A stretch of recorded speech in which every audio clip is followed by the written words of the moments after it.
اچھا اب دوسری بات پہ آ جاتی ہوں کہ آپ کو میرے منہ پہ کبھی لگتا ہے میری زندگی میں کوئی دانا آیا ہوگا؟ نہیں میری اسکن دیکھیں اٹریکٹیو اسکن ہے، لیکن میری اسکن پہ اتنے پمپلز تھے، بالکل آج سے 17-18 سال پہلے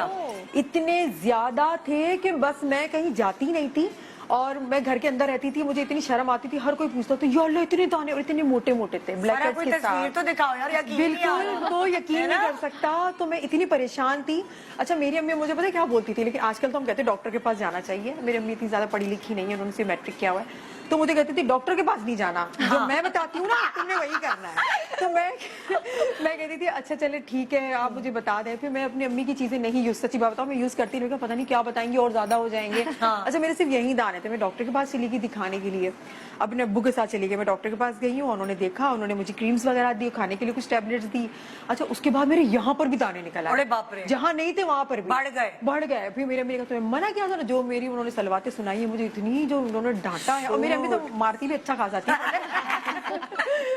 تو انہوں نے مجھے تمہیں منع کیا تھا، اپنی شکل بگاڑ لی، اب کبھی زندگی بھر صحیح نہیں ہوگی، اس کی فلانی کی مثال ہے، ڈماکی کی مثال ہے، سب کی مثال ہے، اس کا چہرہ آج تک ایسا ہے، تمہارا بھی ایسا ہو جائے گا، اور میں بھی روؤں کہ میں نے کیا کر دیا، یہ کر دیا، پھر میں ڈاکٹر کے پاس دوبارہ گئی، میں نے دوائی نہیں لی، میں شکایت کرنے گئی، آپ نے کیا کیا، تو آپ نے میری اسکن، لیکن اب میں پڑھی لکھی تو مجھے سمجھ آتا ہے کہ ہماری اسکن کے جو اندر تھرڈ لیئر کے اندر جو دانا ہوتا ہے وہ میڈیسن سے باہر آتا ہے، جب باہر آتا ہے تو اس کا ٹریٹمنٹ ہوتا ہے، پھر وہ صحیح ہوتا ہے، کیونکہ دانا اندر بن رہا ہوتا ہے، باہر آنے میں اس کو 15-20 دن لگتے ہیں، تو وہ مجھے اب جو ساری تھیوری اب سمجھ میں آئی ہے،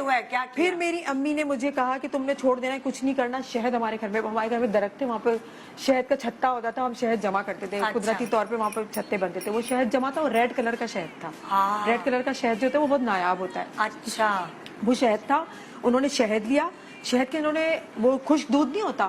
وہ انہوں نے ملایا ہے، اور آپ یقین کریں گے انہوں نے چائے کی پتی ملائی ہے، جی تھوڑی سی یوز یا ان یوز، نہیں وہ والی وہی جو یوز نہیں ہوئی ہوئی تھی، وہی ہاں ڈرائی تھی، وہ والی تھوڑی سی ملا کے نا، انہوں نے بولا یہ تمہارا مرہم ہے، تم اس کو بنا کے رکھ دو اور روزانہ تم لگاؤ گی، نہیں لگاؤ گی تو میں تمہیں لگا کے دوں گی، خشک دودھ، شہد وہ تازہ